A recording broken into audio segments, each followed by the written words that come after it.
गाड़ी चली हुई है 73,643 किलोमीटर। इस गाड़ी में 2-3 प्रॉब्लम है। गाड़ी पिकअप नहीं ले रही है एकदम, और मतलब फ्लाईओवर पे चढ़ाते हैं तो स्पीड घटती है, बढ़ती नहीं है। सीएनजी लगा हुआ है, ओवर हीटिंग की भी प्रॉब्लम है, दूसरा लीकेज की भी प्रॉब्लम है। 3 प्रॉब्लम है ना सर। और गौरव सर आए हैं दिल्ली से, रिनोल्ट मायापुरी में डीलरशिप पे गाड़ी दिखा चुके हैं। हाँ, मैं डीलरशिप को गाड़ी दिखा चुका हूँ। ये दिक्कत मेरे को कम से कम 4-5 महीने से हुआ, तो उन्होंने तो काफ़ी चीज़ें सजेस्ट की हैं। उन्होंने तो पूरा जो कूलिंग असेंबली है चेंज करने के लिए बोला है। उन्होंने ये बोला है कि मतलब कूलेंट सिस्टम जो है ना, वाटर पम्प, रेडिएटर, फैन, सब कुछ बदलना पड़ेगा, इस तरीके से बोला है। और जो लीकेज के लिए जो है चैम्बर और जो टॉप ऑयल सम्प और टैपिट कवर, राइट, वो चेंज करने के लिए बोला है। बट अब मैं सर के पास आया हूँ, इनकी वीडियोस देखी है मैंने, तो मैं काफ़ी होप से आया हूँ कि सारी प्रॉब्लम्स को सॉल्व करेंगे। उन्होंने मुझे वहाँ का वो भेजा था, जॉब कार्ड वो खोलते हैं तो उन्होंने रिमार्क लिखे हुए थे कि गाड़ी में वाटर पंप ख़राब है, रेडिएटर, कंडेंसर, बहुत सारी चीज़ें हैं। सर का मेन इशू ये है कि गाड़ी में लीकेज हो रहा है, दूसरा ओवर हीटिंग हो रहा है। लीकेज और ओवर हीटिंग के लिए तो इनको बता दिया कि ये चीज़ ख़राब है। पिकअप जो मेन चीज़ थी उसके बारे में इनको कुछ नहीं बताया, ऐसा ही है ना सर? राइट, पिकअप के लिए हाँ, तो पिकअप का भी इशू है, जो स्पेशली स्लोप पे जो है एकदम से स्पीड कम होना, एक्सेलरेशन ना लेना, तो ये दिक्कत आ रही है। तो वो सर एक बारी चेक करेंगे, तो आई थिंक वो भी डायग्नोस करेंगे। कर लिया वो भी सर, मैंने डायग्नोस कर लिया। और 80 तक तो जा ही नहीं रही है ना सर, 80 की स्पीड तो 80-82 से ऊपर नहीं जाती, उससे ऊपर जा ही नहीं रही। अब उन्होंने एक चीज़ और बोली थी कि इसके दोनों ऑक्सीजन सेंसर भी ख़राब हैं। मैंने गाड़ी चलाई है, एक भी सेंसर मुझे ख़राब नहीं लगा। स्कैन भी करी तो सिलेंडर नंबर 1 और 2 का कोड आ रहा था, सेंसर का कोई कोड नहीं था। अब मैं इसका इंजन खुलवा रहा हूँ, यहाँ दिखाओ ज़रा। इसमें सीएनजी लगी हुई है और सीएनजी की वजह से प्रॉब्लम आती है गाड़ी में। और मैं बहुत वीडियो में ये रिक्वेस्ट कर चुका हूँ क्विड रेडिगो के कस्टमर से कि सीएनजी कामयाब नहीं है इस गाड़ी में।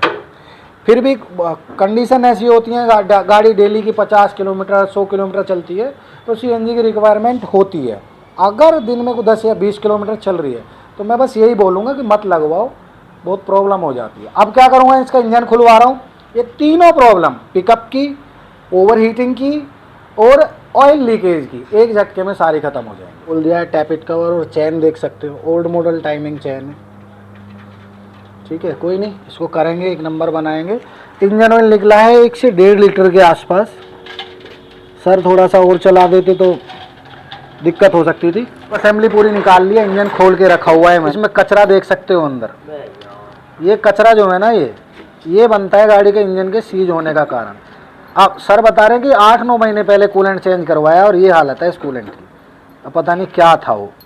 ठीक है, अब अंदर की बोर स्लीव आप देख सकते हो, इनमें लाइनिंग आ रखी है। ये बोर स्लीव चेंज करवाऊंगा, पिस्टन फिक्स करके रगड़ के चल रहे हैं इनसे। ठीक है, और इतना तेल लीक हुआ है टैपिट कवर से, देखो सारा, यहाँ दिखाओ ऊपर, ये सब सफाई करनी पड़ेगी, मेहनत करनी पड़ेगी इसमें। और अब यहाँ आ जाते हैं, बोल दिखाओ, बॉन्ड, लोकल बॉन्ड इस पे लगा के ऑयल सम चिपकाया हुआ सर की गाड़ी का, जो 35-25 रुपये 85 रुपये तक की आती है वो बॉन्ड लगाई, फिर भी इसकी लीकेज नहीं रुकी। क्रैंक शाफ्ट हल्की हल्की सी लाइनिंग है, ये ग्राइंडिंग होके ये चल जाएगी, एक नंबर, कोई दिक्कत नहीं है। अब मैं पिस्टनों को दिखा देता हूँ आपको। ऊपर देखो पहले कितना ख़राब कंबंशन इसके अंदर हो रहा है, पिस्टनों पे, इंजन के अंदर डबल लेयर आ गई है कचरे की इस पर। और साइडों से ये यहाँ से देख सकते हो आप, पकड़ करना शुरू कर गया था, सीज हो जाती गाड़ी। इंजन ऑयल बहुत कम निकला इसके अंदर, 1 लीटर के आसपास। और तीनों पिस्टन ऐसे ही हैं, ये देख सकते हो इस पर भी, और इस पर तो और भी ज़्यादा है, यहाँ एक क्लियर दिख रहा है। तो इस चीज़ को इग्नोर करेंगे तो ये बढ़ेगा और फिर दोबारा इंजन खुलवाएगा। तो ये तो हो गया बोर के अंदर, इन ब्लॉक असेंबली के अंदर। अब ये गाड़ी की क्लच है, सर ने नई डलवाई है, तो ये एकदम परफेक्ट कंडीशन में है, इसको कुछ नहीं करेंगे, अब साफ सूफ करके वापस से नहीं लगाएंगे। ये ओरिजिनल डलवाई हुई है सर ने।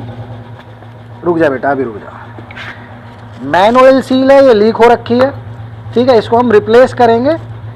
रीज़न हो सकता है ऑयल चैम्बर भी लीक हो, बट इंजन कर रहे हैं, मैन ऑयल सील को हम छोड़ेंगे नहीं, रिप्लेस करेंगे। ये गाड़ी की थ्रोटल बॉडी है, गंदी देखो कितनी हो रही है, अंदर से कचरा इस तरफ से देख सकते हो। साफ़ सफाई करके एक नंबर बनाएंगे इसको।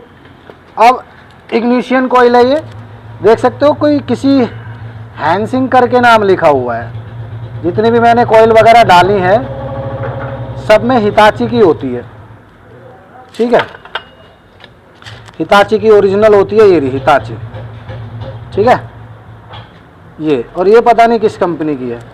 2 कॉइल इसमें डली हुई थी, 1 और 2 नंबर में ये, और दोनों का ही कोड आ रहा था। ये है वाटर पंप, कंपनी ने इसको बता दिया था जब हम खोल रहे थे, तो यहाँ से देखो लीकेज है हल्का हल्का सा, ठीक है, ये बता दिया था कि ये ख़त्म है, इसको रिप्लेस करना पड़ेगा। अब इसमें क्या था, कचरे की वजह से ये पैकिंग जो है इसकी ये लीक हो गई और यहाँ से कूलेंट लीक होने लग गया। अब हम क्या करेंगे, इसमें नई पैकिंग डालेंगे और इसको 1 नंबर चलाएंगे, इसमें कोई आवाज़ वगैरह कुछ नहीं है। ये गाड़ी का हेड गैस्केट है, इसकी हालत देख सकते हो आप, कलर देख सकते हो, ब्लू या ग्रीन कूलेंट होता है, ये पता नहीं ब्राउन किस कलर का है, मतलब ख़त्म ही हो गया, पानी मिक्स रहता है ना जिसमें, वो गड़बड़ करती है। अब ये है हेड गैस्केट, हेड असेंबली इसकी आप देख सकते हो, 1 2 3 4, ये 4 जो वाल हैं एग्जॉस्ट के ये काम कर रहे हैं ठीक से। इनटेक के सारे ही ख़त्म हो रखे हैं, आप देख सकते हो नीचे ब्लैक कार्बन जो इकट्ठा हो रहा है, ये सारे वाल वगैरह रिप्लेस करके 1 नंबर इसको हेड को बनाएंगे। कचरा आप देख सकते हो कितना जमा पड़ा है, ये हेड असेंबली गलना स्टार्ट हो गई थी, ये सही टाइम पे गाड़ी का काम हो रहा है इसलिए बच जाएगा ये हेड। इसका प्रॉपर हेड के वाल सील सीट गाइड वगैरह सारा काम कराऊंगा इसको मैं। बेटा इसको पैक करो धीरज। ये ऑक्सीजन सेंसर तो हमने इसलिए खोला है कि ये आराम से इसका कैटेलिटिक निकल जाए, मेन चीज़ ये है। ज़रा इसके अंदर देखो है क्या है, ठीक है, वो चीज़ बिल्कुल ओके है, कैटेलिटिक कन्वर्टर। अभी इसका ये बोल्ट भी है क्योंकि सीज हो गया था, ये खुल नहीं रहा था तो एक बोल्ट टूट गया था, इस बोल्ट को भी निकलवाएंगे हम। अब इधर आ जाओ, यह गाड़ी का अल्टरनेटर, इसके अंदर भी आवाज़ बन गई है, इसको भी हमें रिपेयर करवाना पड़ेगा। बहुत एबनॉर्मल साउंड आती है इन इंजन की तरफ से, वाइब्रेशन है। टैपिट कवर है, 2 बार रिपेस्ट कर दिया, अब इसको खोल के साफ़ करूंगा मैं। आप देख सकते हो कितनी गंदी तरह बॉन्ड लगा रखी है इसमें, कितनी ज़्यादा, यहाँ भी देख सकते हो बहुत बुरी तरह बॉन्ड लगी है। इसको साफ़ करेंगे, कंडीशन ओके रही तो इसको चलाएंगे, नहीं तो रिप्लेस करेंगे भाई। सीएनजी की वजह से बहुत जगह दिक्कत आ जाती है, तो इसको भी चेक करेंगे, सही रहा तो चलाएंगे। अब मैं दिखाता हूँ आपको ऑयल संप गाड़ी का। ये ऑयल चैम्बर सर को लोकल डलवा दिया, सर पे मंगवा लिया था सर को, और कहीं इस पे कोई रिनोल्ट का मार्का वगैरह कुछ नहीं है। और देख सकते हो कितनी बुरी तरह लीकेज है। तो ये चैम्बर मैं रिप्लेस करूँगा, इसमें डालूंगा मैं ओरिजिनल, ताकि गाड़ी 1 नंबर हो जाए और बढ़िया चले। और अब इंजन को भेज रहा हूँ मैं लेथवर्क वाले के पास, जो भी होगा 1 नंबर होगा। टाइमिंग किट इसमें मैं रिप्लेस करने वाला हूँ, टाइमिंग भी दिखाता हूँ। टाइमिंग किट इसमें लोकल ओल्ड मॉडल वाली है, एक्चुअली ये वाली है, इसमें टाइमिंग चैन, ठीक है। तो ये मैं रिप्लेस करूँगा टाइमिंग किट को भी। और जिस दिन हम इंजन को करेंगे उस दिन सर को फ़ोन करेंगे ही, सर के सामने 1 नंबर काम होगा, है ना सर? आप आना सर, हमारी तो ये है कि हम अपने सामने ही काम करें ना, कस्टमर के सामने ही, तो फिर कोई ज़रूरत ही नहीं पड़ती सर कुछ बताने की। तो अब इसको इंजन को मैं भेज रहा हूँ, जिस दिन आ जाएगा इसको असेंबल करेंगे और गाड़ी को 1 नंबर, ओवर हीटिंग, लीकेज और पिकअप की जो प्रॉब्लम है, तीनों एक ही बार में ख़त्म। तो भाई इंजन आ चुका है और ये क्रैंक जो है इसकी रिपेयरिंग करवा दी है मैंने। मैं आपको दिखाऊंगा क्या ख़राबी थी। एक साइड की थ्रस्ट वार्सल जो है बहुत बुरी तरह सीज हो गई थी, जिस वजह से ये क्रैंक ख़राब हो गई थी। मैं दिखाता हूँ थ्रस्ट वार्सल वगैरह, पुराना सामान, गाड़ी के वाल रिप्लेस हुए हैं सारे, और ये पिस्टन चेंज करवाए हैं। और ये है थ्रस्ट वार्सल, आप देख सकते हो कितनी बुरी तरह ये इस तरफ से देख सकते हो साफ़ सुथरी है, इस तरफ से बिल्कुल घिस गई है, ख़त्म हो गई थी ये। इसी वजह से क्रैंक भी ख़राब हो गई। क्रैंक को बदला नहीं है, हमने उसी को ही बनाया है, ठीक है जी। ये मेन बेरिंग हो गई, आप देख सकते हो इनमें निशान। बहुत से लोग कहते हैं ना कि गाड़ी ओवर हीट हो रही है, गैस किट बदल के लगा दो, ये कारण बन जाते हैं बाद में, गाड़ी इसलिए खुलती है दोबारा फिर। तो एक बार में पूरा काम हो जाए तो बढ़िया रहता है। Main bearing, big end bearing, head के वाल सील, और ये देखो वाल गाइडें, ये सब बदल दिया, अब 1 नंबर हो जाएगी गाड़ी। सामान खोल लिया है, अब देख सकते हो मेन बेरिंग जो है गाड़ी के बिल्कुल नए डलवाए हैं दोनों तरफ के, और ये थ्रस्ट वार्सल दोनों नई है। थ्रस्ट तो बिल्कुल ख़राब ही हो गई थी। क्रैंक जो है ये रिपेयर करवा दी है, बच गई है, नहीं तो ये बदलनी पड़ती। 10 साढ़े 10 हज़ार का पार्ट आता है ये। अभी एकदम परफेक्ट हो गई है, यही क्रैंक चल जाएगी। ये गाड़ी की बोर स्लीव इसमें नई डलवा दी है। एक नंबर इंजन मुंह से बोलेगा और पिकअप मज़ा आ जाएगा। अब इसकी साफ़ सफाई करवा लेता हूँ, गंदा बहुत ज़्यादा हो रहा है ये, फिर गाड़ी को तैयार करते हैं इंजन को। चारों मेन बेरिंग लगा दिए हैं और इंजन की सफाई देख सकते हो यार आप। ये साफ़ सफाई बहुत ही इम्पोर्टेंट होती है, अंदर से एक नंबर हो जाए, बाहर चाहे कुछ भी ना हो। ठीक है जी, टाइमिंग की तरफ से आप देख सकते हो इंजन। ये साफ़ सफाई होना बहुत ज़रूरी है। अभी साफ़ करके हमने अच्छे से साफ़ सफाई करके ऑयलिंग वगैरह करके अब ये मेन बेरिंग रख दिए हैं 1 2 3 4। अब हम इसको क्रैंक को रखेंगे ऊपर। क्रैंक की भी साफ़ सफाई कर ली है पेट्रोल से। 2 लीटर पेट्रोल भाई चालू हो गया। और ये पिस्टन है, तो पिस्टन डाल रहा हूँ मैं नए, लोगो देख सकते हो आप। ठीक है जी, नए हैं एकदम। अब क्रैंक रख के इसको टाइट मार देते हैं। तो क्रैंक साफ्ट कर दी है फिट एकदम प्रॉपर तरीके से, एकदम फ्रीली घूम रही है। ठीक है जी, अभी इसको मैं टाइट भी करूँगा। 20 न्यूटन मीटर टॉर्क और 150 डिग्री क्लॉकवाइज या 120 डिग्री भी हम क्लॉकवाइज कर सकते हैं। 20 न्यूटन मीटर टॉर्क पे सारे सामान बोल्ट टाइट होंगे, मज़ा आ जाएगा गाड़ी में। पहले सेल्फ में एक नंबर स्टार्ट होगी गाड़ी।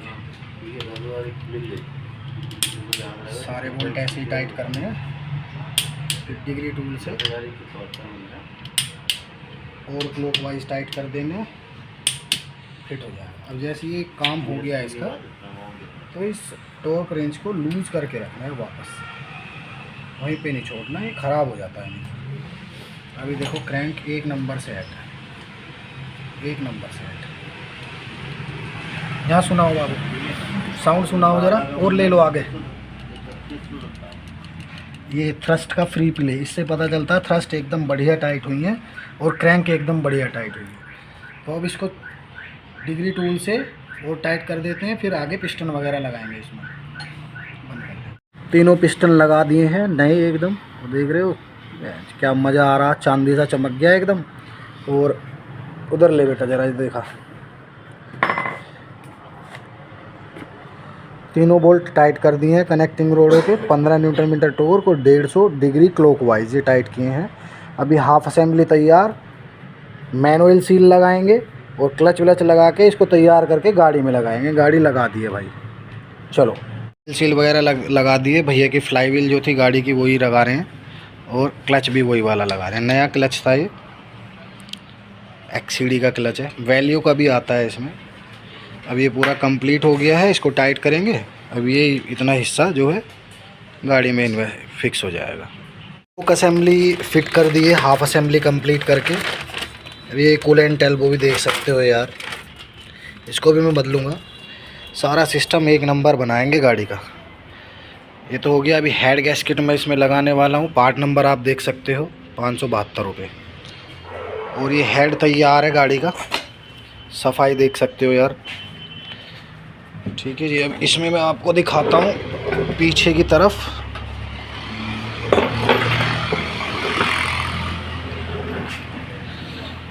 ये इसकी हेड की फेसिंग कराई है, ब्लॉक की तो हुई है।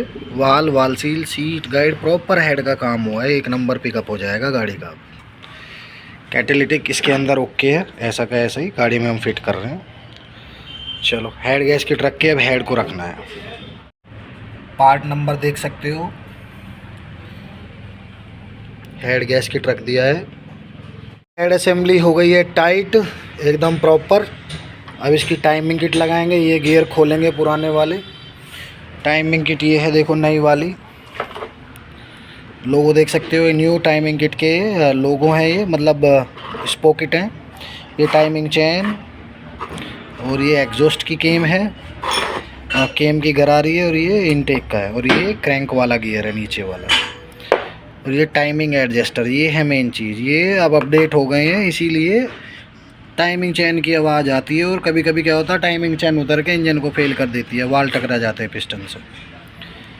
ठीक है जी, ये क्विड गाड़ी आई है, इस गाड़ी में यही काम हो रहा है। इस गाड़ी की टाइमिंग चैन ख़राब हो गई थी, टाइमिंग चैन डाल दी, अब उसमें इंजन की आवाज़ आ रही है पिस्टनों की। तो अभी बताएंगे भैया को जिनकी है ये, अगर कहेंगे तो उसका भी करेंगे। अब ये टाइमिंग किट इसमें मैं डालूँगा गाड़ी में। टाइमिंग किट चेंज कर दी है, आप देख सकते हो यहाँ पे ये मार्क है ना, इसके ऊपर बिंदु है और यहाँ भी बिंदु है और नीचे भी बिंदु ही है, उसके सामने रख के टाइट कर दो एडजस्टर लगा के। नई टाइमिंग किट डल गई है इसमें। अब बस टाइमिंग कवर लगाएंगे, फिटिंग करनी है बस, ऑयल सम चैम्बर वगैरह मैक्सिमम फिटिंग हो गई है, सब कुछ लगा दिया, बेल्टे वेल्टे, tappet cover, intake manifold, wiring वगैरह, चैम्बर भी इसका लगा दिया है। बस अब इसको सूखने के लिए छोड़ रहे हैं और छोटी मोटी जो फिटिंग है इसको कर दे रहे हैं। कल सुबह आके इसको हम तैयार करेंगे गाड़ी को। इसमें इंजन ऑयल और कूलेंट लेवल कंप्लीट करने के बाद गाड़ी को स्टार्ट करेंगे। चलो, कूलेंट एल्बो भी नई डाल दी है। तो दोस्तों गाड़ी हो गई है कंप्लीट। रात में छोड़ दी थी यार, ऑयल सम्प टैपिट कवर को चिपकाने के बाद पूरी फिटिंग हो गई है। कूलेंट का एयर ब्लीडिंग कर दी है, कूलेंट भी डाल दिया है, इंजन ऑयल का लेवल भी ओके है। अब बस गाड़ी को स्टार्ट करते हैं, टर्मिनल लगा देते हैं। गाड़ी हो गई है स्टार्ट। अब ये धुआं बताता हूँ क्यों आ रहा है। ये धुआं इसलिए आ रहा है भाई, पिस्टनों पे मैं ऑयल छोड़ देता हूँ ताकि वो सूखे ना चलें रिंग। एक नंबर स्टार्ट गाड़ी। मैं बस इसको रमा होने देता हूँ बढ़िया से इंजन को।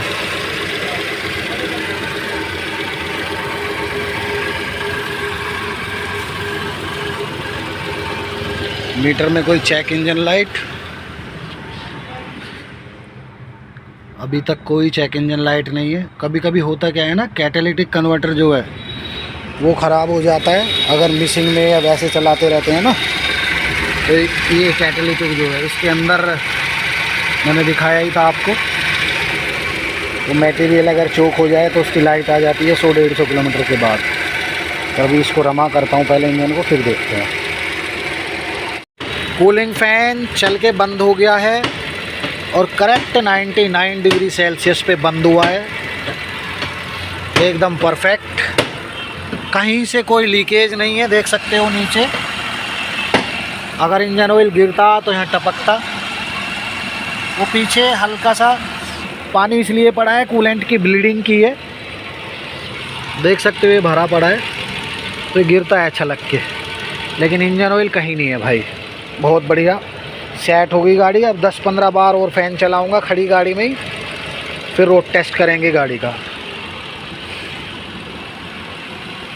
तो दोस्तों गाड़ी स्टार्ट है, 15-20 बार इसका फ़ैन चल चुका है खड़ी गाड़ी में ही। अब हम रोड टेस्ट पे चल रहे हैं, 73,643 किलोमीटर है। तो चलाते हैं ज़रा 10-15 किलोमीटर। भाई गाड़ी चल रही है बहुत मस्त, देखो 53 हो गए हैं किलोमीटर। और हर तरीके से टेस्टिंग कर रहा हूँ, हाईवे पे भी, जाम में भी। और 80 तो नहीं जा रही है, ऐसे ही जा रही है, हल्का सा पंजा दबाने पे मज़ा आ गया। अब गाड़ी को करते हैं खड़ी, और जब भैया आ जाएंगे वो चलाएंगे, वो बताएंगे अब इसमें कुछ इम्प्रूवमेंट है कि नहीं है। तो गाड़ी चला लाया हूँ भाई, खूब भगाई है मैंने। अब देखो ओवर हीटिंग तो बिल्कुल नहीं है, ना फेंक रही कूलेंट, लीकेज कहीं से नहीं है, और पिकअप एक नंबर हो ही गया है। तो भाई भैया आ गए हैं गाड़ी लेने के लिए और उन्होंने चला भी ली है, और मैंने तो सुबह चलाई थी। अब भैया बताएंगे जो भी है, और जेन्युइन जो फीडबैक भैया को देना है वो देंगे। जी भैया कैसा है? अब पिकअप की प्रॉब्लम तो काफ़ी हद तक सॉल्व हो गई है, मेरे को ऐसा लग रहा है जी। और बाकी आई थिंक हीट का भी इन्होंने चेक किया है, तो कह रहे हैं हीट नहीं हो रही है गाड़ी। और लीकेज का था वो भी नहीं है, लीकेज तो हाँ वो भी। बाकी मैं फिर भी हीटिंग का एक बार चेक करूँगा, अदरवाइज़ मेरे को ऐसा कोई इशू लग नहीं रहा। और लग रहा है अच्छा काम हुआ है। आप देख ही सकते हो कितने में चल रही है गाड़ी, अभी 90 जा रही है। अब पहले गाड़ी स्लोप पे चलाते थे, चढ़ाते थे तो 60-70 से ऊपर जा ही नहीं रही थी, स्पीड घटती थी। अब ऐसा हो रहा है भैया? नहीं, अभी ऐसा तो नहीं लगा। अब तो बढ़िया वो बढ़ रही है ना। हाँ जी। अब पिकअप में 100% इम्प्रूवमेंट है। बिल्कुल बिल्कुल। चलो, और इंजन से कोई वैसी है नॉर्मल साउंड? एबनॉर्मल साउंड नहीं। हाँ। नहीं, ये भी सही। और क्या नाम है, एसी आइडल कंडीशन पे काम नहीं कर रहा था अभी? बढ़िया। हाँ, अभी सेकंड गियर पे तो चल रहा है। पहले कभी कभी बंद हो जाता था बीच में, फर्स्ट गियर पे या सेकंड हाँ, गियर पे। फर्स्ट पे तो मैक्सिमम टाइम कभी कभी हो जाती है ये गाड़ी, क्योंकि इंजन छोटा है। लेकिन पहले जो था गाड़ी का हाल, अभी क्या है? ओवरऑल सेटिस्फाइड भैया? अभी तक तो सेटिस्फाइड है। हाँ जी। अभी तक क्या, आगे भी रहोगे आगे भी सर? रहेंगे। मैं बैठा हूँ ना, मैं कोई दिक्कत नहीं आएगी, बिल्कुल। क्योंकि इंजन ही टॉर्क पे बांधा है मैंने। एक एक चीज़ें नट बोल्ट सारे टॉर्क पे टाइट किए हैं, जो प्लांट किट होती है ना हमारी, वो ट्रेनिंग यहाँ काम आ रही है। नाइस। तो दोस्तों यही था इस वीडियो में, मिलते हैं किसी और वीडियो में, तब तक के लिए जय हिंद, जय भारत, जय हिंद सर। जय हिंद।